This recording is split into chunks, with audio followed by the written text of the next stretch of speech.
Aujourd'hui, on va aborder le thème de la construction, des travaux que vous pouvez réaliser chez vous. L'idée, c'est de pouvoir aujourd'hui vous donner des clés de connaissance, savoir comment ça se passe, et aussi des clés de résolution en cas de difficulté. Je passe sur justement les difficultés qu'on peut rencontrer quand on signe les devis, notamment quand vous avez des marchés lot par lot. Il faut bien que vous preniez le temps de lire et de comprendre ce qui est inscrit sur votre devis, sur vos devis. Comparez les différents devis quand vous faites appel à plusieurs entreprises pour voir qui sera le moins cher ou le mieux disant. Vérifiez que toutes les informations, tout ce qui est prévu, les prestations soient les mêmes sur les deux devis pour avoir une comparaison exacte et vérifiez que ce qui est prévu au devis correspond à ce que vous avez demandé. Puisqu'une fois que vous signez le devis, c'est la formalisation du contrat et l'entrepreneur sera engagé, mais vous également à payer. Donc c'est très important avant de signer de vérifier que tout est bien inscrit tel que vous le souhaitiez avec un descriptif sur les devis. Les devis doivent comporter en plus de ça des mentions obligatoires. J'ai listé les principales mentions, donc date, durée de validité, coordonnées des artisans notamment, date du début et de la durée estimée de l'intervention. Le détail des travaux, évidemment, le prix unitaire, prix de la main-d'œuvre et vérifier que les matériaux qui seront livrés en cas de livraison soient ceux que vous aviez souhaité et commandés. Là également, il faudra penser à ce moment-là, quand vous signez votre devis, de demander les assurances les attestations d'assurance des artisans avec lesquels vous allez travailler, puis pour vérifier qu'ils sont bien garantis pour les travaux qu'ils vont effectuer chez vous. Je vais vous parler justement d'une manière de résoudre les litiges qu'on ne connaît pas forcément en tant que consommateur. Pourtant, c'est un droit que vous avez, qui existe depuis 2016. À partir du moment où vous allez avoir un litige avec un professionnel, vous allez pouvoir actionner ce dispositif de médiation de la consommation. Ce qui est intéressant pour vos consommateurs, c'est quand vous avez un litige, vous pouvez saisir ce médiateur de manière gratuite. C'est-à-dire que pour vous, il n'y a pas de frais. C'est en fait le professionnel qui va supporter les frais de ce processus de médiation. Et par contre, vous n'avez pas le choix pour saisir le médiateur. C'est celui qui a mis en place le professionnel. C'est lui qui sera compétent. Donc, vous trouvez ses coordonnées le plus souvent dans ses conditions générales de vente. Ou sinon, si le professionnel a un site internet, il a l'obligation aussi d'y indiquer le nom du médiateur, ou tout simplement en demandant directement au professionnel, il vous donnera les coordonnées de ce médiateur. Et donc la seule démarche que vous avez besoin de faire avant de saisir ce médiateur, en fait, c'est de faire un courrier directement au professionnel, puisque c'est une condition pour que le médiateur puisse examiner ensuite votre demande. À partir du moment où vous avez saisi le médiateur, que vous avez fait votre courrier préalable et vous n'avez pas eu de réponse satisfaisante, le médiateur de la consommation va faire ce qu'on appelle une analyse de recevabilité. Donc c'est juste voir si vous avez bien fait votre courrier au préalable. Si c'est bien le cas, donc on va pouvoir entrer en médiation. Il va vous notifier comme quoi votre saisine est bien recevable et inviter le professionnel à entrer en médiation. Alors il faut savoir que la médiation, ça reste libre et volontaire. On ne peut pas obliger le professionnel à aller en médiation. Donc là, le professionnel, soit il va accepter d'aller en médiation, soit il ne va pas aller en médiation, mais il peut très bien aussi revenir à un traitement direct de la résolution du litige avec vous. C'est ce qui se passe souvent. Tout ça dans un délai normalement de 90 jours. Donc c'est un processus qui a vocation à être assez court pour régler de manière rapide tous ces litiges que vous pouvez avoir avec des professionnels de la construction. La deuxième difficulté que vous pouvez rencontrer dans le cadre du déroulement du chantier, ça va être l'exécution de votre chantier, donc vis-à-vis de vos entrepreneurs. En cas notamment de modification des prestations, je voulais vous alerter que dans tout ce qui est marché à forfait, donc quand le prix est convenu d'avance, les travaux supplémentaires devront être autorisés par vos soins, par écrit, et le prix convenu avec vous, par le biais d'un avenant. À défaut d'accord express de votre part, le prix initialement convenu ne pourra pas être modifié uniquement par l'entrepreneur. La deuxième difficulté, ça va être la mauvaise exécution pendant la construction. Dans ces cas-là, ce sera un recours en responsabilité contractuelle classique et vous pouvez suspendre, vos obligations, c'est-à-dire suspendre le paiement ou en conserver une partie en fin de chantier si vous n'êtes pas d'accord, enfin si vous pensez que ça a été mal exécuté. Par ailleurs, vous avez une possibilité dans les marchés à forfait, qui sont des marchés assez répandus, de pouvoir vous résilier unilatéralement le contrat, notamment quand il y a une rupture de confiance avec un maître d'œuvre qui ne répond pas, par exemple, à vos demandes. Néanmoins, il faudra faire attention à ce à quoi ça vous engage, puisque vous allez devoir lui rembourser ce qui a déjà été dépensé et également lui rembourser le manque à gagner du fait de la rupture.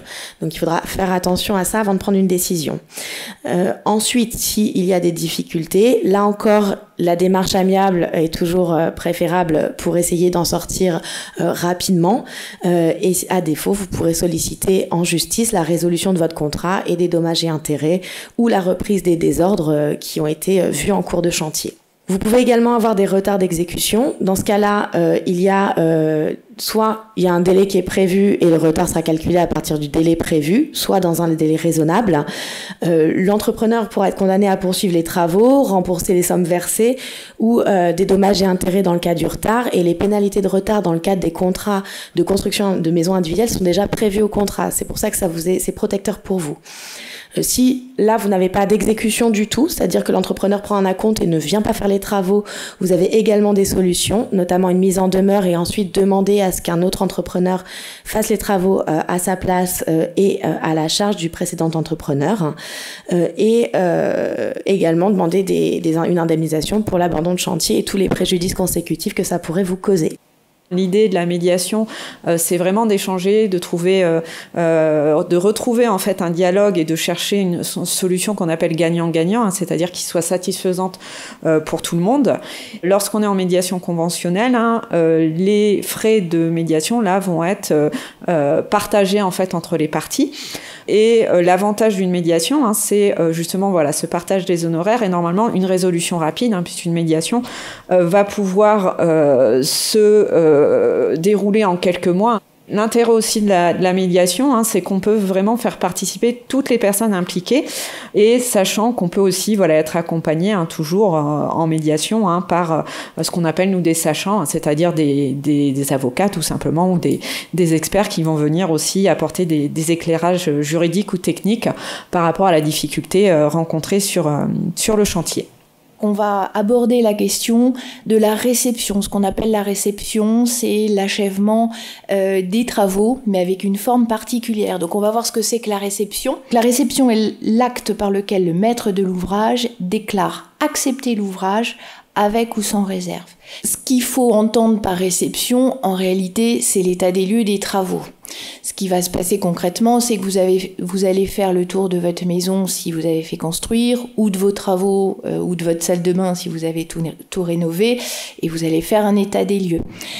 Vous allez lister ce qui ne va pas, tout désordre apparent au moment de la réception, au moment de cet état des lieux. S'il n'est pas listé sur vos réserves, vous êtes censé l'avoir accepté. Alors vous pouvez avoir oublié, mais si vous ne le réservez pas, c'est censé être purgé et vous n'avez aucun recours pour ces désordres-là. Donc d'où l'importance de cette réception. C'est le moment également où vous allez vous interroger si vous allez solder le marché, le paiement des factures des entreprises, des constructeurs qui vous sont présentés. Premier type de garantie qui se met en jeu à partir de la date de réception. Il y a la question du sort des réserves. Qu'est-ce qu'on fait quand on a des désordres qu'on a listés sur le procès-verbal de réception ? Et qu'est-ce qui se passe quand on a des désordres qui naissent, qui apparaissent durant l'année qui suit cette réception ? On appelle ça la garantie de parfait achèvement. Eh bien, tout d'abord, qu'est-ce que doit faire l'entreprise ? L'entreprise, elle vous doit la levée des réserves. C'est tout ce qui parachève les travaux et sur lequel il reste à reprendre par l'entreprise. Donc ça, toutes ces réserves-là, elles doivent être levées pendant l'année de parfait achèvement. J'insiste sur le fait, et je vous l'ai mis en grand, vous avez 1 an pour agir. Et si c'est pas fait dans les 1 an, vous perdez la garantie. Si vous n'avez pas obtenu gain de cause, il vous faut interrompre vos recours et agir en justice. Donc ce délai-là, il est très court. Une autre garantie, alors qui ne concerne pas la construction véritablement à proprement parler, mais les éléments d'équipement. Tout ce qui est alors éléments électriques, le chauffe-eau, je vous mettais le tableau électrique, ce sont les éléments dissociables de la construction intrinsèque, mais qui aident à la faire fonctionner. Vous avez 2 ans. 2 ans de garantie et vous avez également la garantie décennale. Alors ça, c'est celle qui nous intéresse principalement parce qu'elle relève de désordres qui portent intrinsèquement sur l'ouvrage et qui sont d'une gravité plus importante. On parle de désordres à gravité décennale, des désordres qui portent atteinte à la solidité de votre maison, de votre ouvrage, ou alors qui la rendent impropre à destination. Et elle peut porter, autre que sur les ouvrages, sur les éléments d'équipement indissociables. Des éléments qui font corps avec l'existence. C'est par exemple vos canalisations d'eau usée qui passent sous votre maison, qui ne sont pas détachables de l'ouvrage sans destruction. Quand vous avez un problème, une malfaçon constructive, parfois il y a une interrogation technique. Donc parfois, il y a besoin d'avoir un avis technique, mais le préalable, c'est l'établissement de la preuve du désordre, la preuve de la causalité du désordre et de l'imputabilité au constructeur qui est intervenu sur la construction. Et dans ces conditions, il y a ce qu'on appelle une procédure de référé-expertise qui va pouvoir vous faire une analyse de votre désordre. Est-ce qu'il est bien avéré ou est-ce que, en fait, non, il n'y a pas de sujet. Et puis, l'analyse technique de l'expert judiciaire va vous permettre d'avoir un rapport qui permette de dire, encore une fois, les causes, quelle est l'entreprise de responsable, et puis également préconiser les travaux de reprise. Et vous aurez un rapport d'expertise judiciaire qui vous permettra soit de transiger, et vous en resterez là, ou alors de faire une médiation pour cette transaction et cet accord sur qui va réparer quoi et à quel montant. Ou alors, il vous reste la possibilité de saisir ce qu'on appelle le juge du fond, c'est-à-dire le juge qui va trancher de votre demande indemnitaire. Et là, votre rapport d'expertise, il vous servira à asseoir votre demande en justice. L'idée en médiation, justement, c'est de faire autrement et de faire ensemble. Et faire ensemble, hein, ça va être, par rapport à l'expert, hein, d'aller chercher déjà ce qu'on appelle plutôt un avis technique et aller aussi choisir l'expert en commun. Et l'expert, justement, et les avocats aussi, quand ils sont là, vont participer à toute cette recherche de solutions. Et on arrive des fois à des solutions auxquelles on n'a pas l'habitude, qu'on n'avait pas imaginé, parce que quand on essaie de trouver seul les solutions, on a beaucoup moins de possibilités que quand on le fait avec l'autre. Donc d'où l'intérêt de la médiation dans ce type de dossier.